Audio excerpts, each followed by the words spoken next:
Prometido y hecho, aquí está el economista Pavel Iza. Bienvenido. Muchas gracias por tenerme de nuevo Hay, acá. hay muchos temas que quisiéramos hablar contigo, pero comencemos por lo de los celulares. Sí. ¿Cuál es su opinión? ¿Qué impacto tendrá esto? Bueno, lo primero es que el arancel que le toca a los aparatos celulares es de 20%. Sí, lo habían reducido por así, razones. así lo establece el arancel de aduanas, la ley, si no me acuerdo, 146.00. Parece que ese es el título, el número de la ley. Es de 20%. Por vía administrativa, lo cual es irregular, ese arancel se redujo al 3% para las partidas específicas de los celulares. Lo que ha hecho la Dirección General de Aduanas es decir, yo voy a volver a llevar esto de nuevo a la legalidad. Ese fue su primer paso. Y vamos a eliminar esta resolución administrativa, que yo insisto, era irregular, porque tú no puedes a través de una resolución administrativa modificar una ley, que fue lo que hicieron en su momento, hace más de una década. ¿Ya? Entonces, lo que dijo Aduanas, yo voy a volver a la legalidad.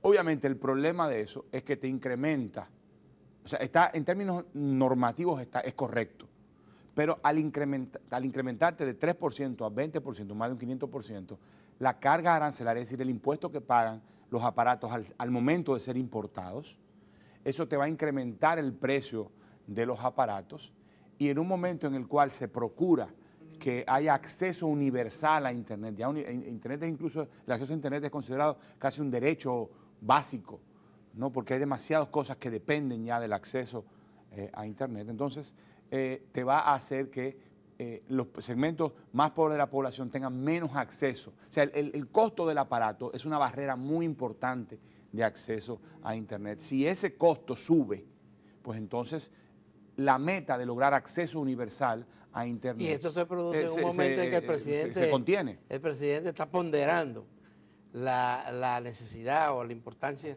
de que la población acceda. Por supuesto, está el programa República Digital, Sí, tiene ese objetivo. Entonces, eso, digamos, contradice la política de acceso universal a Internet en el caso de un aparato que se ha convertido en el aparato más popular. La mayor parte del acceso a Internet se da a través del celular. Del celular. Sí, bueno, se estableció que más del 95% de los dominicanos cuentan con un celular. Sí, lo tienen. Entonces, la aduanas ha planteado que lo va a reducir a 8, pero yo no conozco cuáles son las bases legales para decir, no, ya no es 20, ya es 8, cuando el arancel dice que es 20%. Sí, pero no sé cuál es la argumentación al respecto. Porque Aduana ha tomado muchas decisiones así. Yo lo que creo es que, lo más razonable es enviar un proyecto de ley al Congreso que modifique la ley y que transforme los hechos, pero lo codifique. Hay antecedentes de medidas administrativas que toma la decisión. El caso, por ejemplo, de los impuestos a los vehículos, a la importación de vehículos. Que hay, si tú eres un dealer registrado, tú pagas menos que si eres una persona individual o una empresa. Y importa un vehículo para tu uso. Pero eso es parte de, digamos, del desorden. Y eso perjudica a mucha gente porque y el poder discrecional de quien toma las decisiones. Perjudica a la población. Claro, hay algo, sí, yo debo decir, elevar los aranceles a los celulares no es regresivo, es progresivo. Es decir, quienes más van a pagar son los más ricos, porque gastan más en aparatos. Pero el problema es que el costo es que quienes no accedan van a ser los pobres. Entonces, yo prefiero en este caso específico renunciar a la progresividad que implica un mayor impuesto a los celulares con tal de que la población pobre tenga mayor acceso. Pero igual sigue siendo un impuesto al consumo. Bueno, sí, pero las dos, no es solo los y las consumidores los que van a pagar el impuesto, también lo pagan las empresas. ¿Por qué?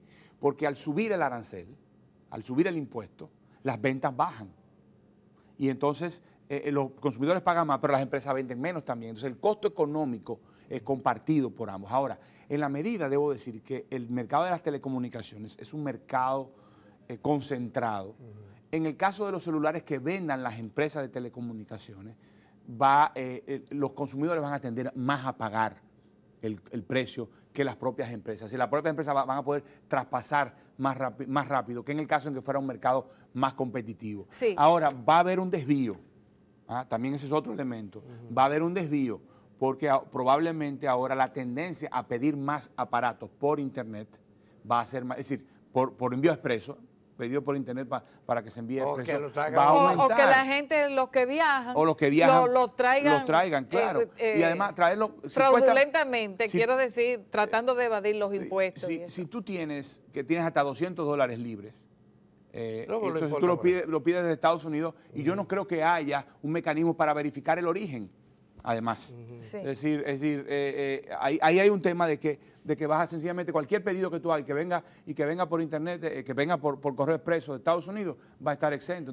Entonces no es verdad que van a poder siquiera cobrar, no solo porque las ventas van a bajar, sino porque va a haber una parte de las ventas que se va a desviar hacia este tipo de mecanismos. Así que yo pienso que es mejor codificar o volver a la legalidad en los hechos y codificar los hechos a través de una modificación de la arancel de aduanas. Pero precisamente, hablando del mundo digital, las computadoras.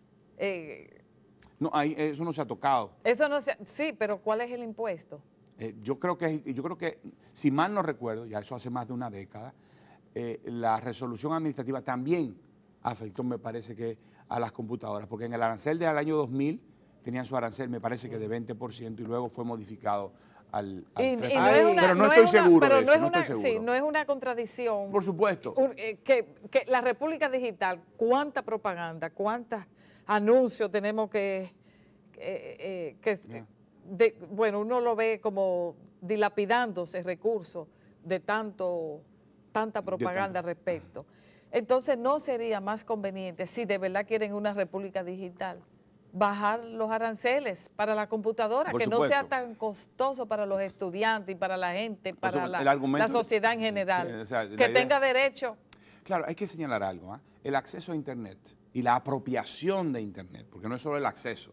Usted puede tener acceso y usarlo para surfear, como se dice, para cosas que no son muy productivas, para estar simplemente en las redes con superficialidades. Bueno, pero si usted quiere que la población no solo acceda, sino que se apropie, hay mucho más que el costo del aparato para eso. Claro, está el tema del servicio. Y como tú planteabas hace un rato, el 28% es un problema. El 28% de impuestos agregados sobre los servicios es un serio problema. A lo que se adiciona el aparato. Lo que lo convierte en un lujo, hay que señores. Decir que el 10% del selectivo al consumo es un sinsentido ya en este momento. En aquel momento, cuando se hizo la reforma fiscal del año 2005, estábamos en una emergencia fiscal. Y yo fui junto con otros colegas que ustedes conocen, que apoyamos la idea de introducir un impuesto selectivo al consumo de las telecomunicaciones, porque era un momento de emergencia. Pero ya no lo es. Pero ya no lo es, ya ha pasado 13 años, 14 años. Aquí todo lo que es provisional se convierte... Entonces hay que desmontar, porque no hay las telecomunicaciones no tiene una característica de bien de lujo. En aquel momento sí, digamos, tenía. Y además, incluso uno tendría que revisar si fue lo más prudente en ese momento introducirlo. Y yo mismo me hago la pregunta, ¿acaso era lo más prudente? Pero estábamos realmente, aunque estábamos realmente en una emergencia. Entonces hay que bajar ese impuesto selectivo al consumo pero no solo depende, pero no solo, repito, depende de los precios del acceso. También depende de la provisión del Estado. ¿Ya? El Estado puede perfectamente financiar, debería de financiar un acceso más amplio a través de puntos de conexión, a través de los centros tecnológicos comunitarios, a través de muchos otros mecanismos. O sea que se trata de bajar el costo privado, especialmente para los más pobres, pero también elevar el acceso público, o sea, el acceso libre para fines especialmente educativos y productivos. Que tiene eso entre sus prioridades. Claro, pero me gustaría... Claro, te van a decir, perdóname, te van a decir que para eso necesitan dinero. Sí. Y la respuesta que diría eso sí, pero no lo saques de ahí, porque es contradictorio. Claro. Hay que buscarlo de otra manera. Precisamente lo están tratando de hacer, reduciendo el incumplimiento tributario, con el trabajo que están haciendo la DGI y la DGA para reducir las brechas y la evasión y la ilusión. A propósito de esto, en esta semana, bueno, la semana pasada, el PNUD ha venido divulgando los resultados de su informe sobre el desarrollo humano en la República Dominicana y con énfasis esta vez en lo que pasa a nivel del territorio, de las provincias. Y llama la atención el hecho de que todavía nosotros tengamos provincias completas con un desarrollo humano bajo, pese a toda la política focalizada que se han hecho. ¿Cómo valora esa? Hay 4 o 5 conclusiones. Lo que ha lanzado el PNUD es un mapa interactivo. Sí. Es decir, es un sitio web en donde usted le aparece un mapa y usted va al mapa y le hace clic a cualquier provincia y le dan los datos de la provincia, ¿no? Y tiene datos desde 2010 hasta 2016. Sí, 7 años. De desarrollo humano, sí.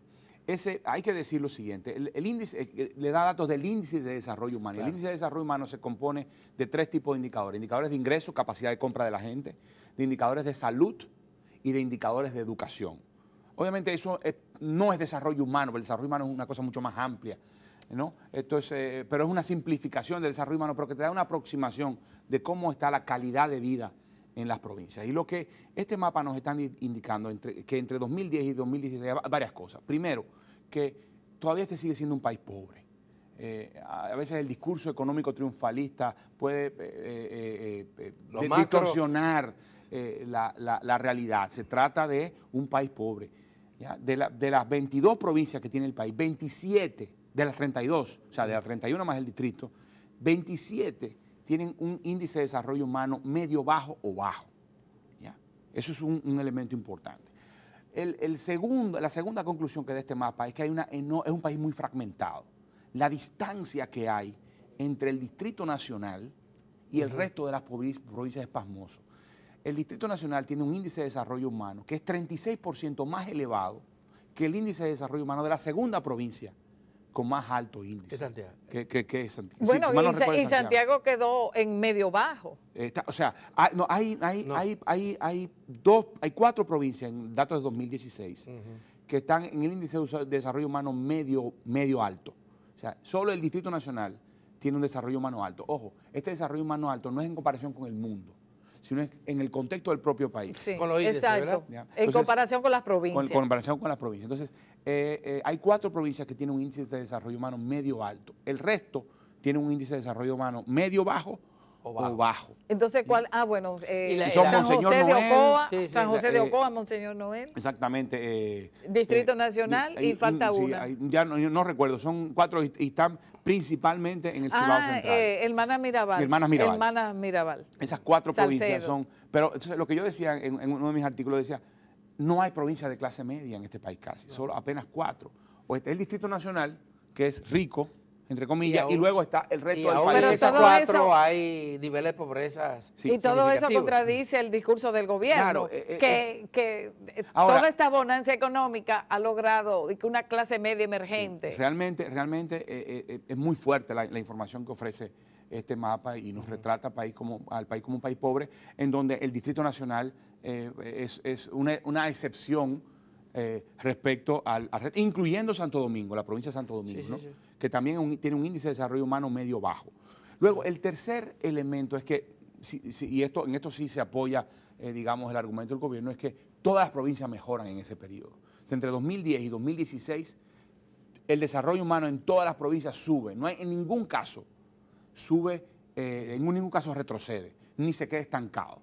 Y es importante también que en el caso de la frontera, provincias más pobres, subieron más que las demás, pero siguen siendo bajas. El cuarto elemento es ese, precisamente, que la que menos sube es el Distrito Nacional, que ya tiene un índice de desarrollo humano alto, ¿no? Sí. Entonces, las que más suben son las provincias más pobres, las que tienen un índice de desarrollo humano más bajo. Pero siguen todavía siendo... teniendo un desarrollo humano medio bajo. Hablar de que una provincia tenga el 83% de su población en pobreza, en condición de pobreza, eso es verdad que es una vergüenza para un país que se harta de decir que tiene una economía que crece y crece.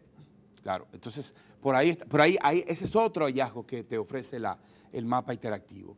Y es que casi la locomotora detrás del aumento en el desarrollo humano es el ingreso. Es decir, lo que aumenta el índice de desarrollo humano es principalmente el aumento en el ingreso y probablemente el aumento en el ingreso laboral. Es decir, cuando usted toma educación y salud, se da cuenta que los aportes al aumento son más modestos, ¿ya?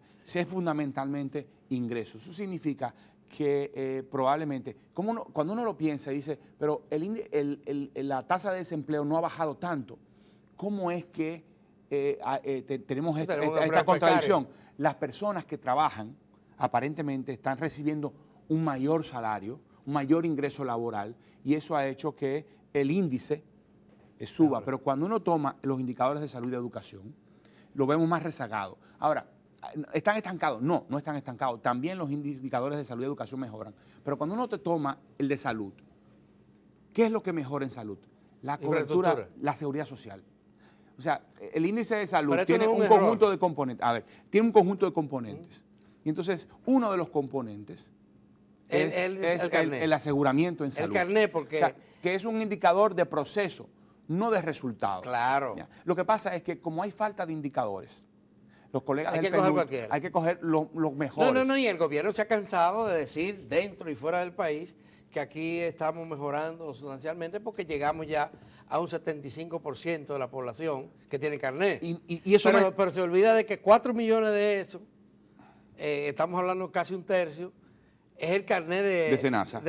Y el carnet del SENASA es para ir a unos hospitales cada vez más precarios. Claro, ahí está el tema. O sea, primero hay que decir, sí, ha habido un importante aumento del aseguramiento. Yo creo que eso es positivo. El gobierno ha puesto recursos y empeño en aumentar la cobertura.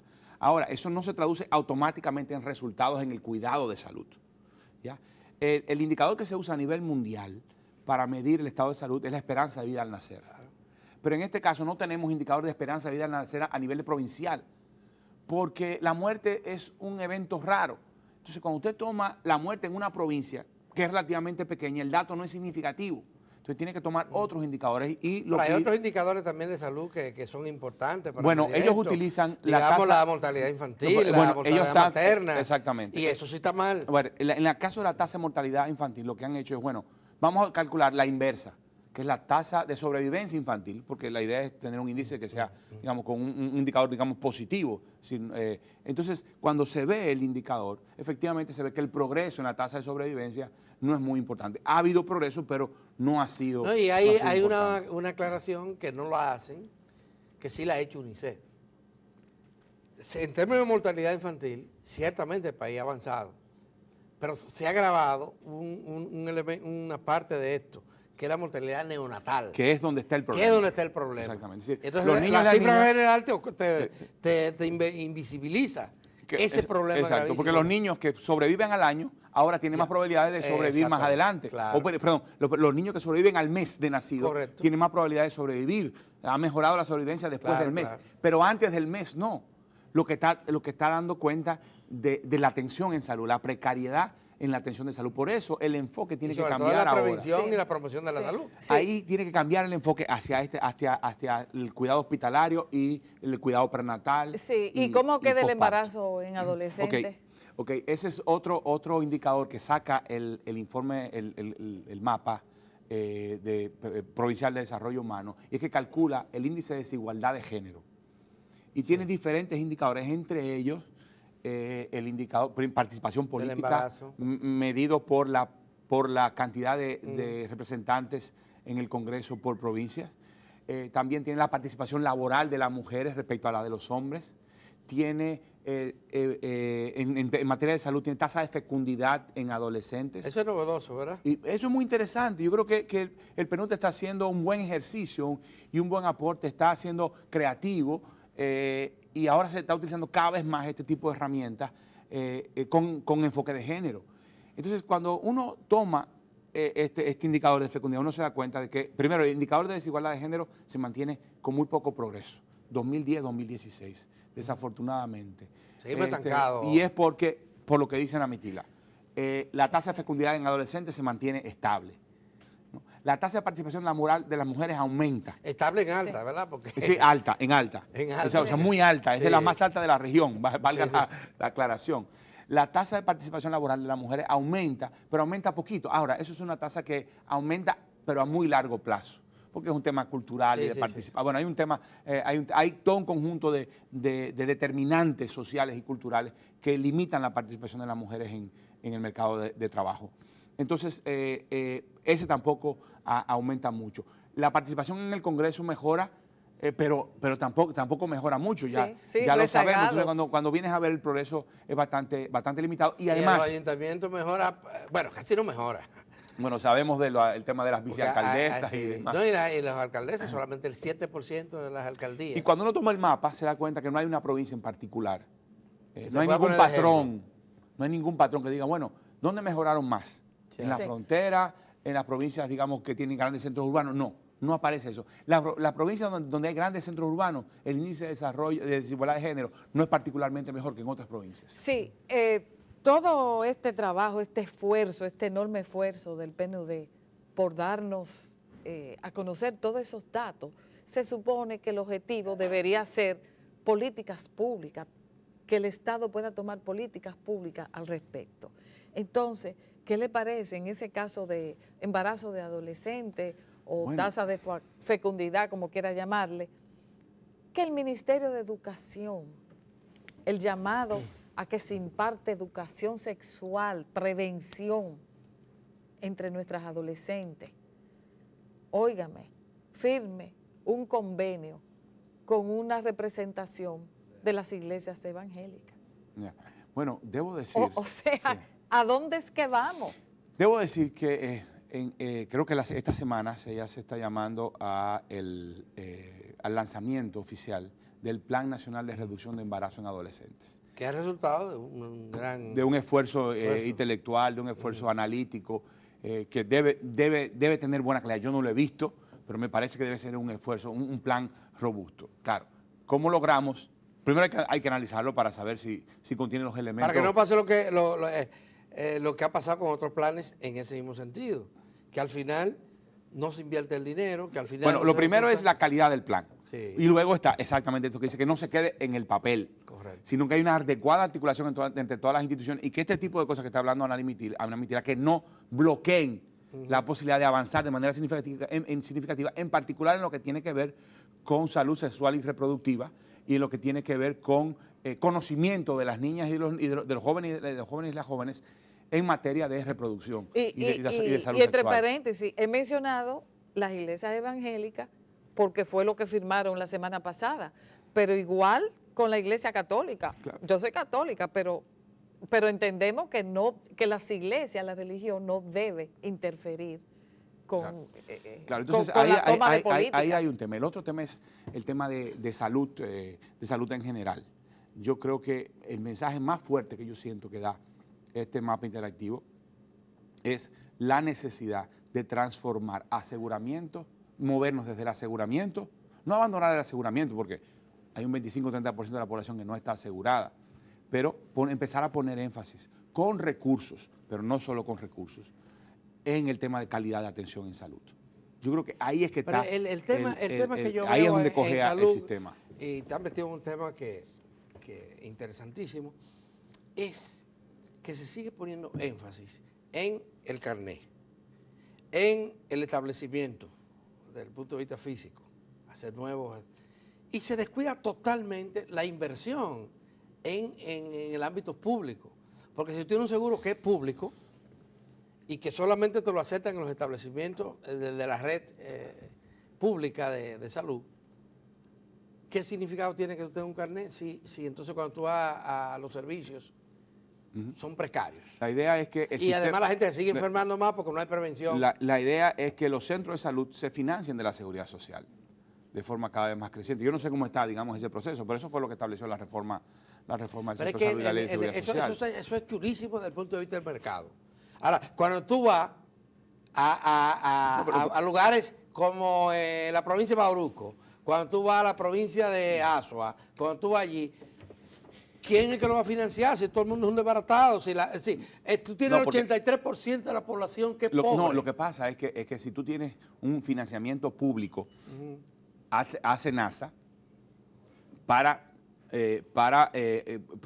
digamos, financiamiento del régimen subsidiado, ese dinero, yo no sé cómo está eso, no soy experto en esa materia, pero ese dinero debe ir a financiar el servicio de salud a la atención a las personas aseguradas que van a procurar servicio a ese tipo de centros, de tal manera que tengan la capacidad de responder con recursos. Ahora, no solo se trata de recursos, hay que insistir en eso. Hay un tema de cumplimiento de protocolo, hay un tema de cumplimiento de protocolo, hay un tema de cuidado, de adherencia, de manejo de recursos, de atención a las personas, de humanidad en el trato a los pacientes. O sea, es un tema mucho más complejo que de recursos. Estamos muy de acuerdo en que hay un subfinanciamiento de la salud importante, pero también no recordar que está, digamos, el otro componente de atención. Pavel, no podemos dejar de desaprovechar la presencia suya aquí para preguntarle sobre el modelo de desarrollo económico que ha imperado en la República Dominicana y que recientemente,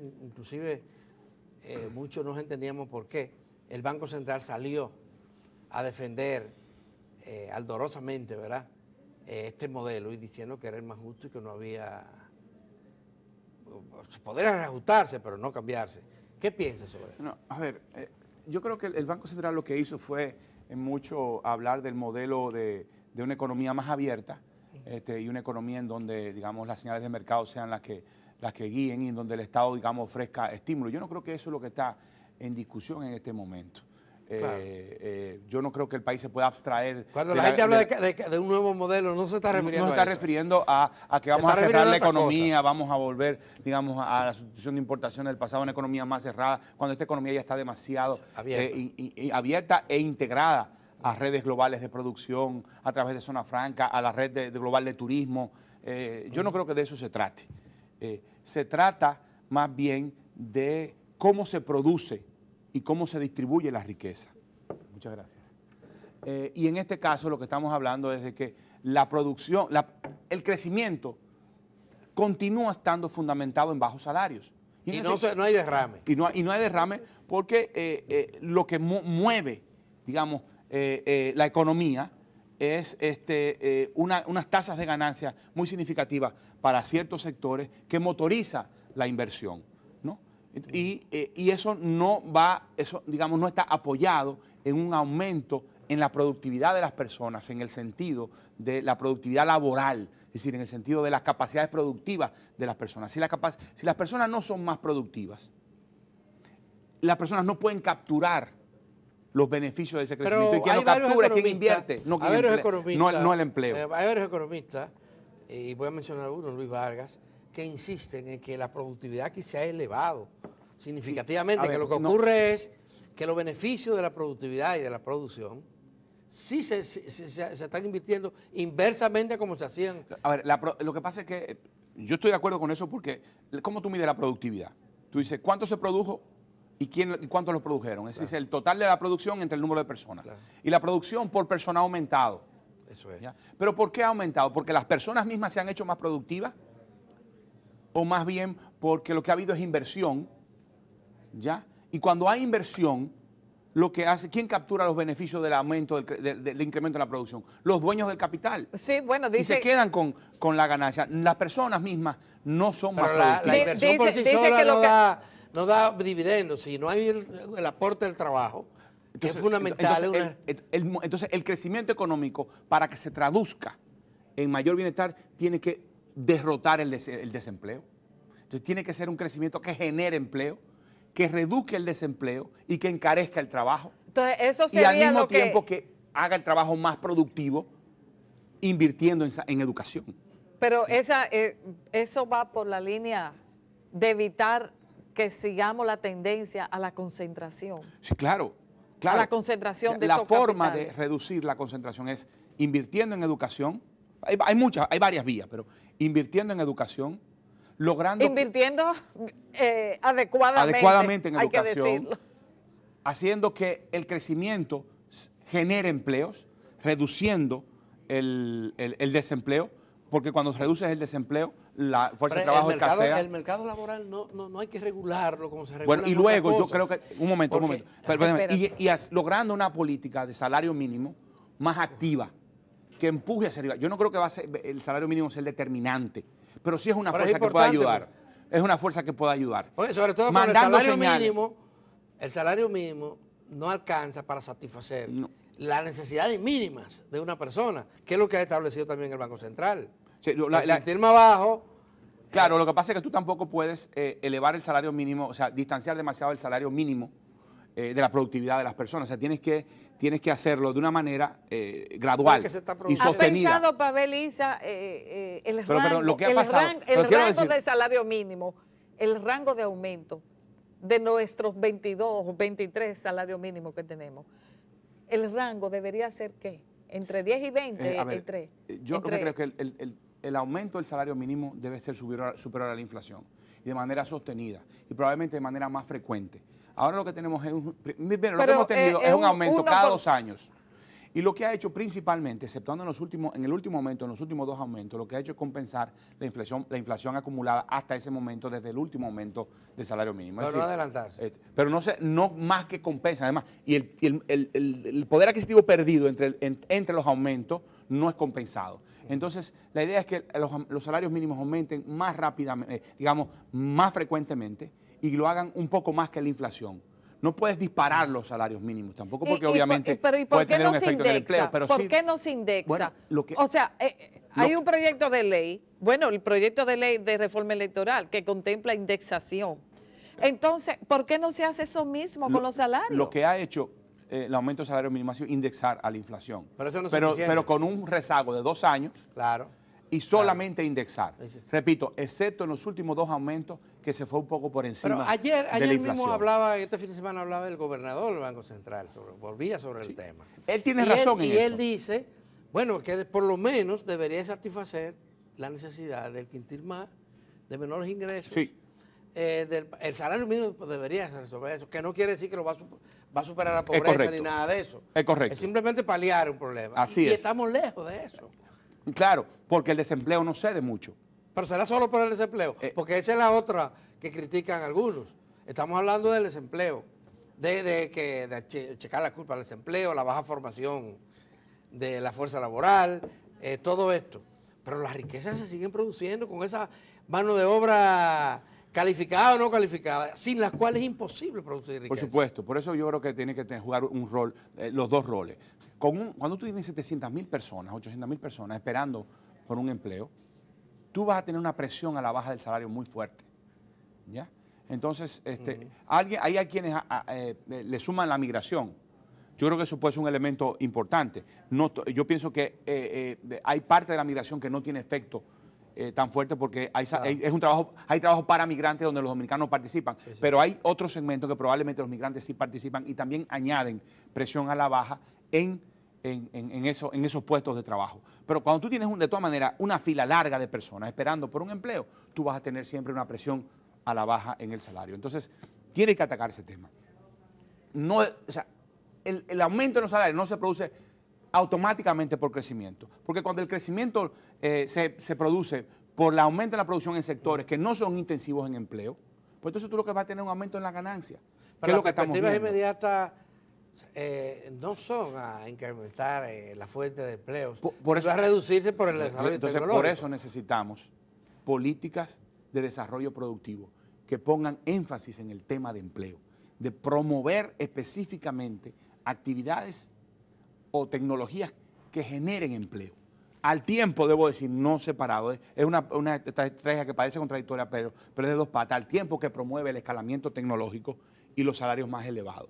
Pero tienes que agotar este excedente de fuerza de trabajo que hay en esta economía, que está representado en el empleo, pero no solo en el empleo, también en el subempleo. Es decir, el 55% de la fuerza de trabajo está ocupada en empleos informales, la mayoría de los cuales son precarios. Es decir, casi todos son empleos de bajo rendimiento, de baja productividad. Y de bajos salarios. De bajos salarios, de inseguridad, ¿no? Entonces para tú poder atacar ese tema, el centro del modelo, tienes que lograr, un reflejo de eso es lograr cambiar la composición de ese empleo, desde empleo precario a empleo no precario, desde empleo poco productivo a empleo más productivo, y desde una tasa de desempleo y subempleo alta a una tasa de subempleo y desempleo más baja, y eso se refleja en la informalidad. Si no haces eso, si no hay una política de desarrollo productivo que enfrente eso, al tiempo que tienes aumento gradual sostenido de los salarios mínimos por encima de la inflación y al tiempo que tienes educación, no vas a poder, el modelo no va a cambiar si no atacas por esas vías. Lamentablemente se nos terminó el tiempo. Siempre es un placer conversar y escuchar a Pavel Isa Contreras. Así que muchísimas gracias por habernos acompañado. E inmediatamente pasamos a Víctor Ito Bisonó, precandidato, diputado y precandidato presidencial por el Partido Reformista Social Cristiano. No se vayan.